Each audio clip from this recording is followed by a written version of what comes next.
Olá, aluno do nono ano, aqui é a professora Moísa e hoje iniciamos o PET primeiro bimestre de língua portuguesa. Nesse sentido, separe seu material e organize o seu ambiente de estudo. Na página 2, nós temos aqui os conteúdos relacionados, que são modalização em textos jornalísticos, narrativos e argumentativos. Na aula de hoje, você irá colocar no seu caderno que o tema é modalização. Vamos na leitura inicial. Prezado ou prezada estudante, nesta semana você vai relembrar alguns aspectos da modalização, comparando o efeito de sentido de escolhas lexicais, além de reconhecer a estrutura e o efeito de sentido das orações adjetivas e adverbiais. Vamos recapitular algumas questões que nós vimos no ano passado? Nossas ações de comunicação são sempre mediadas por intenções. Explicitar certeza, dúvida, obrigatoriedade, sentimentos, entre outros. Esse recurso de linguagem está tão presente em nosso dia a dia e é chamado de modalização. Os modalizadores são encarregados de evidenciar o ponto de vista assumido pelo falante e assegurar o modo como ele elabora o discurso.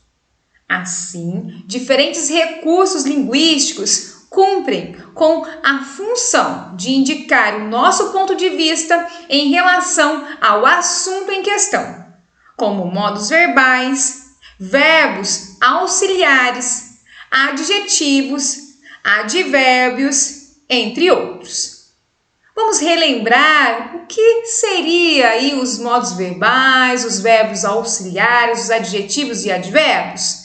Anote no seu caderno essas questões e também o que está marcado em rosa.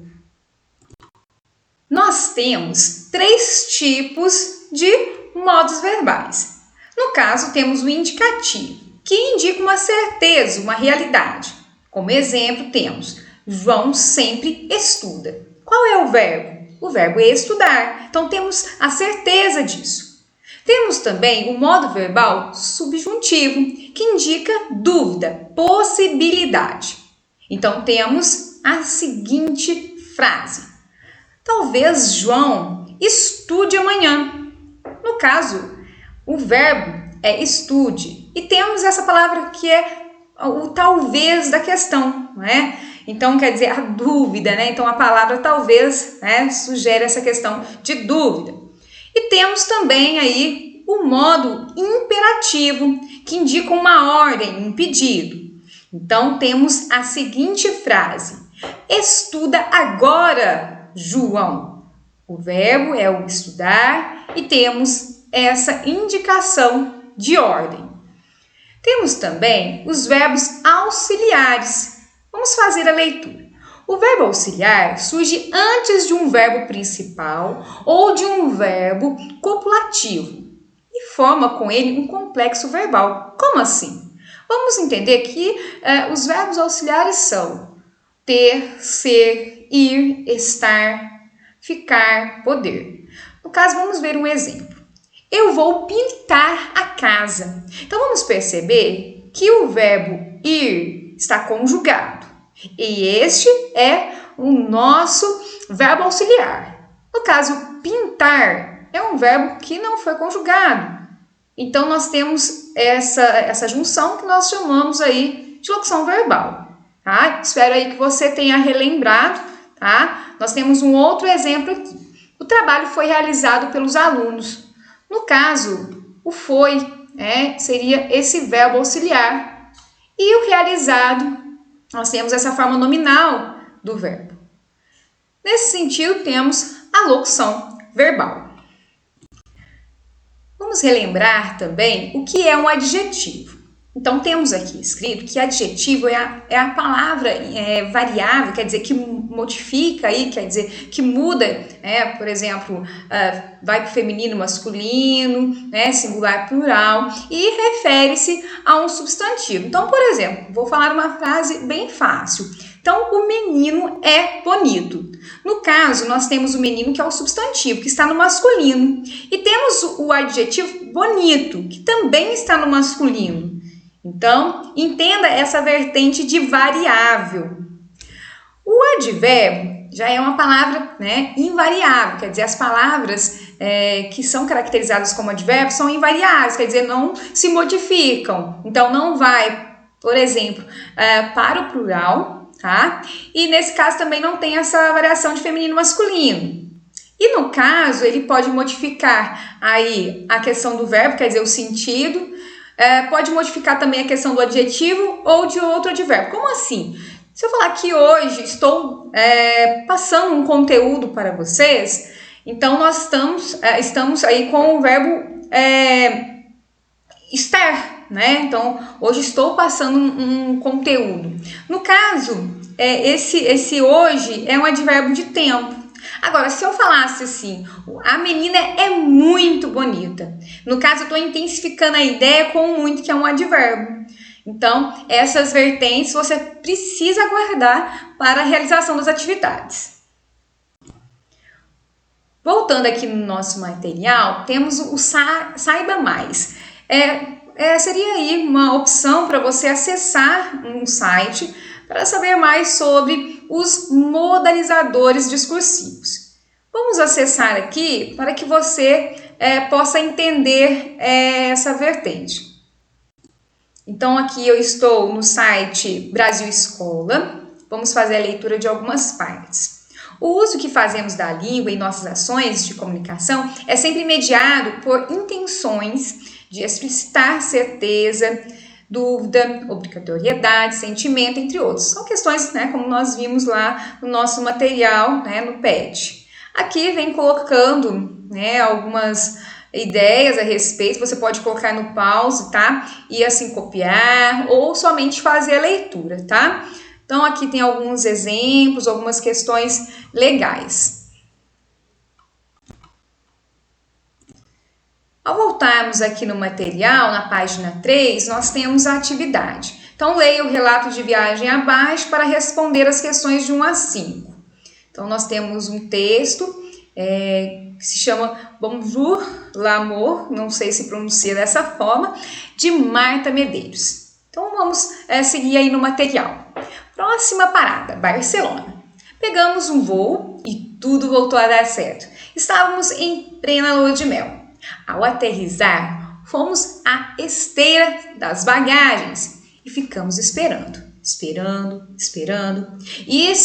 estaríamos até hoje. Nada das nossas malas. Registramos o sumiço e nos despacharam para o hotel. Quando se encontrarmos, serão entregues lá. Foi o que nos disseram, em catalão.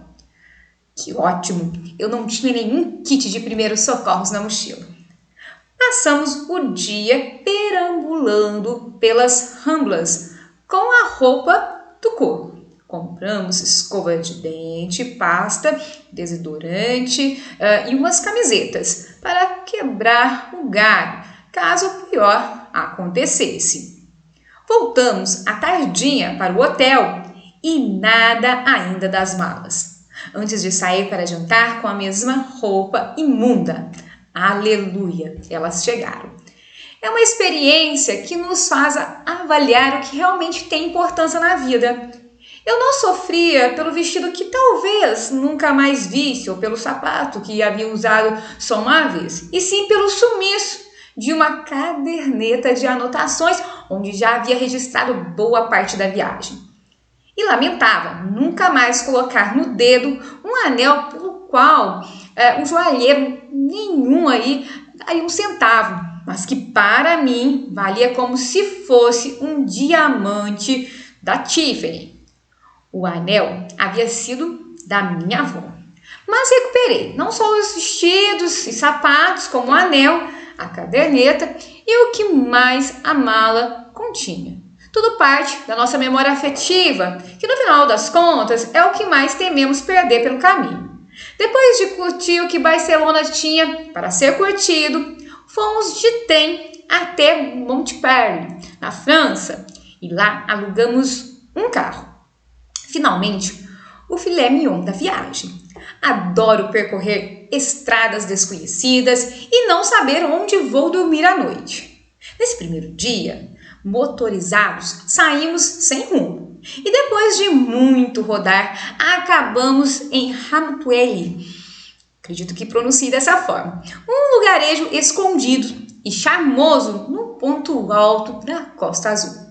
Percorremos a pé suas ruelas, tomamos vinho e tentamos encontrar uma pousadinha para ficar por lá mesmo. Mas estava tudo lotado. A cidade era mínima, porém requisitada. Não nos restou outra alternativa a não ser voltar para o carro e seguir até Saint-Tropez. Vida dura. Chegamos tarde e, por conta do cansaço, nos hospedamos no primeiro hotel que vimos, sem reparar que era mega luxuoso. Foi o que bastou para meu namorado se emburrar. Tinha cabimento gastar os tubos numa única noite? Não tinha. Mas vai explicar isso para uma mulher despencando de sono. No dia seguinte, Saint-Tropez nos deu as boas-vindas e desemburrou qualquer semblante. Dia de sol tropical, mergulho, caminhadas, visual, passamos um dia de magnatas e no fim da tarde pegamos a estrada de novo.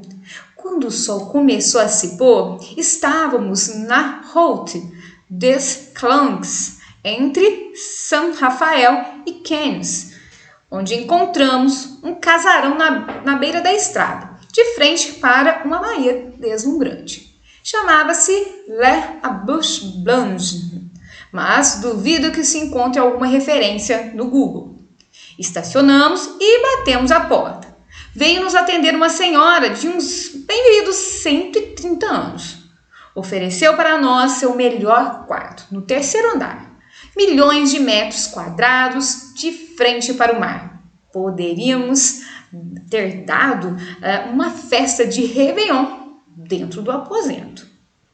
Então, após essa leitura, nós temos aqui a atividade número 1.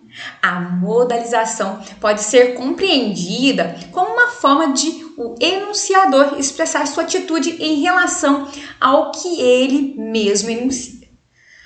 No trecho, é uma experiência que nos faz avaliar o que realmente tem importância na vida. Por exemplo, o advérbio realmente mostra que a enunciadora insiste sobre a validade do que acabou de dizer.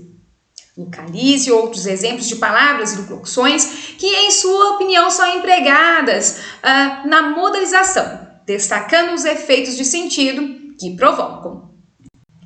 Nesse sentido, eu marquei aqui para você em azul 3 palavras aí que você pode colocar. Agora só falta explicar aí o sentido que essas palavras trazem ao texto.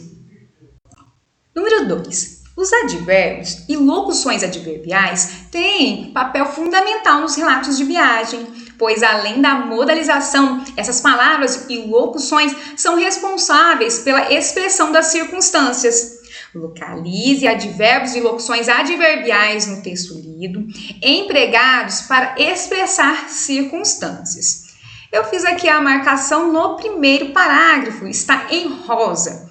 Então, temos aqui a palavra Barcelona, ao aterrissar, a esteira das bagagens, o hoje, o quando, o hotel e o na mochila, ok? Você irá procurar outras palavras no decorrer do texto.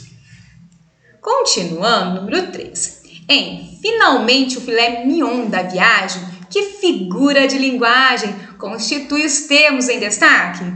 Qual é o efeito sentido que provoca? Vamos relembrar as principais figuras de linguagem? Anote no seu caderno. Temos Temos aqui, primeiramente, a figura de linguagem de comparação. Assim como diz o nome, é uma comparação. Então, temos aqui os termos tal qual, igual, tá? Como aqueles que indicam essa ideia. Então, o exemplo, assim como o ar. A metáfora, em vez de uma comparação, é uma afirmação, usando palavras com um sentido diferente. Dos meus olhos escorreram pérolas. Quer dizer, não é que escorreu, é como se tivesse escorrido, ok? Perceba essa ideia para responder aí a questão que lemos anteriormente. Temos aqui a metonímia, que é uma aproximação ou uma substituição. O exemplo, lemos Machado de Assis. Você não lê o Machado de Assis, a pessoa, e sim as obras dele. Outro exemplo são os nomes de marcas que são atribuídas aí a certos produtos, como Gillette, Bombril, Que Boa.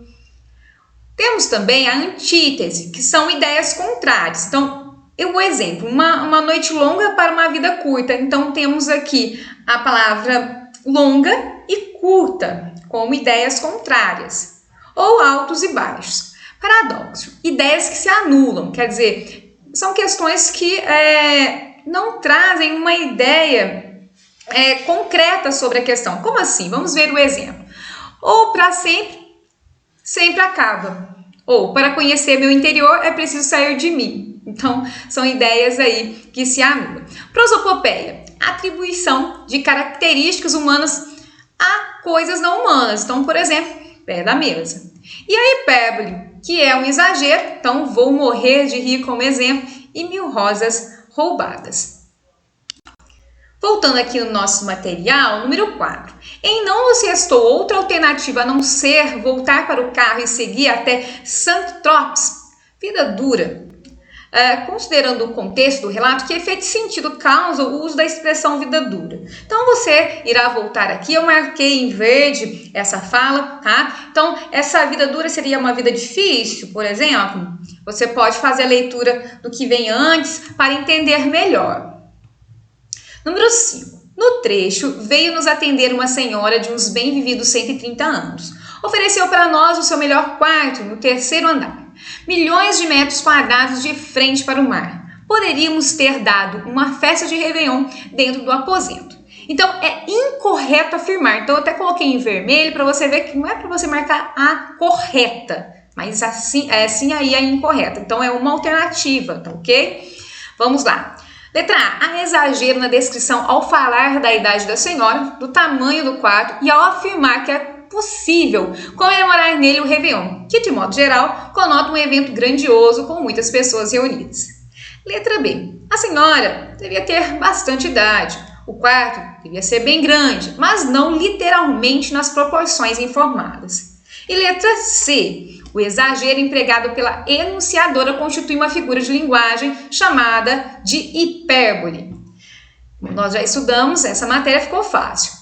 O modo como a enunciadora faz sua descrição pode ser definida como aquela que representa a realidade tal qual ela é, ou seja, sem a influência dos sentimentos ou pensamentos. Dessa forma, nós finalizamos essa videoaula. Espero aí que você tenha gostado, tenha uma boa semana e um grande abraço.